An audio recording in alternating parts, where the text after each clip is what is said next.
ಇನ್ನು ರಂಜಾನ್ ಹಬ್ಬಕ್ಕೆ ಸಮಯ ರಿಯಾಯಿತಿ ವಿಚಾರಕ್ಕೆ ಸಂಬಂಧಪಟ್ಟಂತೆ ವಿನಾಯಿತಿ ಕೇಳಿದವರಿಗೆ ವಿಪಕ್ಷ ನಾಯಕ ಆರ್ ಅಶೋಕ್ ಅವರು ಗರಂ ಆಗಿದ್ದಾರೆ. ರಂಜಾನ್ ಮುಗಿಯೋವರೆಗೂ ಕೂಡ ರಜೆ ಕೊಟ್ಬಿಡಿ, ನೀವು ಅಟ್ಲೀಸ್ಟ್ ಟ್ರಾಫಿಕ್ ಜಾಮ್ ಆದ್ರೂ ಕಡಿಮೆ ಆಗುತ್ತೆ ಅಂತ ಆರ್ ಅಶೋಕ್ ಅವರು ಕಿಡಿಕಾರಿದ್ದಾರೆ. ವಿನಾಯಿತಿ ಕೇಳಿದವರಿಗೆ ವಿಪಕ್ಷ ನಾಯಕ ಆರ್ ಅಶೋಕ್ ಅವರು ಗರಂ ಆಗಿ ಮಾತನಾಡಿದ್ದಾರೆ. ರಂಜಾನ್ ಮುಗಿಯೋವರೆಗೂ ಕೂಡ ರಜಾ ಕೊಟ್ಬಿಡಿ, ಟ್ರಾಫಿಕ್ ಕಿರಿಕಿರಿ ಆದ್ರೂ ಕಡಿಮೆ ಆಗುತ್ತೆ, ಬಿರಿಯಾನಿ ತಿನ್ಕೊಂಡು ಆರಾಮಾಗಿ ಅವರು ಮನೇಲೇ ಇರ್ಲಿ ಅಂತ ವಿಪಕ್ಷ ನಾಯಕ ಆರ್ ಅಶೋಕ್ ಅವರು ಲೇವಡಿ ಮಾಡಿದ್ದಾರೆ. ರಂಜಾನ್ ಹಬ್ಬಕ್ಕೆ ಸಮಯದ ರಿಯಾಯಿತಿ ಕೇಳಿದ್ದಕ್ಕೆ ಈ ರೀತಿ ಲೇವಡಿ ಮಾಡಿರೋದು. 1 ಅವರ್ 2 ಅವರ್ ಯಾಕೆ ಮೋಸ್ಟ್ಲಿ ಅವರು ಏನೇನು ಹಬ್ಬ ಬರುತ್ತೋ 1 ಅವರ್ 2 ಅವರ್ ಯಾಕೆ ಕೊಡ್ತೀರಾ? ಫುಲ್ ಡೇನೇ ಕೊಟ್ಬಿಡಿ. ಅವರು ಇಲ್ಲ ಫುಲ್ ಒಂದು ತಿಂಗಳು ಪೂರ್ತಿ ರಜಾ ಕೊಟ್ಬಿಡಿ, ಬೆಸ್ಟು.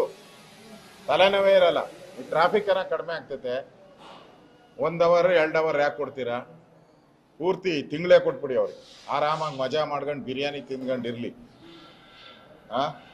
ಹಿಂದೂಗಳು ಯಾವ ಸ್ಥಿತಿಗೆ ಇವತ್ತು ಕರ್ನಾಟಕದಲ್ಲಿದ್ದಾರೆ ಅಂತ ಇದರಿಂದ ಸ್ಪಷ್ಟವಾಗಿ ಅರ್ಥ ಆಗ್ತೈತೆ. ಕಾಂಗ್ರೆಸ್ ಪಾರ್ಟಿ ಯಾವ ರೀತಿ ರೆಕಮೆಂಡ್ ಮಾಡಿದ್ದಾರೆ. ಮೋಸ್ಟ್ಲಿ ಅವರು ಏನೇನು ಹಬ್ಬ ಬರುತ್ತೋ 1 ಅವರ್ 2 ಅವರ್ ಯಾಕೆ ಕೊಡ್ತೀರಾ? ಫುಲ್ ಡೇನೇ ಕೊಟ್ಬಿಡಿ. ಅವರು ಇಲ್ಲ ಫುಲ್ ಒಂದು ತಿಂಗಳು ಪೂರ್ತಿ ರಜಾ ಕೊಟ್ಬಿಡಿ, ಬೆಸ್ಟು. ತಲೆನೋವೇ ಇರಲ್ಲ, ಟ್ರಾಫಿಕ್ ಅನ್ನ ಕಡಿಮೆ ಆಗ್ತೈತೆ. 1 ಅವರ್ 2 ಅವರ್ ಯಾಕೆ ಕೊಡ್ತೀರಾ? ಪೂರ್ತಿ ತಿಂಗಳೇ ಕೊಟ್ಬಿಡಿ. ಅವ್ರಿಗೆ ಆರಾಮಾಗಿ ಮಜಾ ಮಾಡ್ಕೊಂಡು ಬಿರಿಯಾನಿ ತಿನ್ಕೊಂಡಿರ್ಲಿ. ಹಿಂದೂಗಳು ಯಾವ ಸ್ಥಿತಿಗೆ ಇವತ್ತು ಕರ್ನಾಟಕದಲ್ಲಿದ್ದಾರೆ ಅಂತ ಇದರಿಂದ ಸ್ಪಷ್ಟವಾಗಿ ಅರ್ಥ ಆಗ್ತೈತೆ. ಕಾಂಗ್ರೆಸ್ ಪಾರ್ಟಿ ಯಾವ ರೀತಿ ರೆಕಮೆಂಡ್ ಮಾಡಿದ್ದಾರೆ.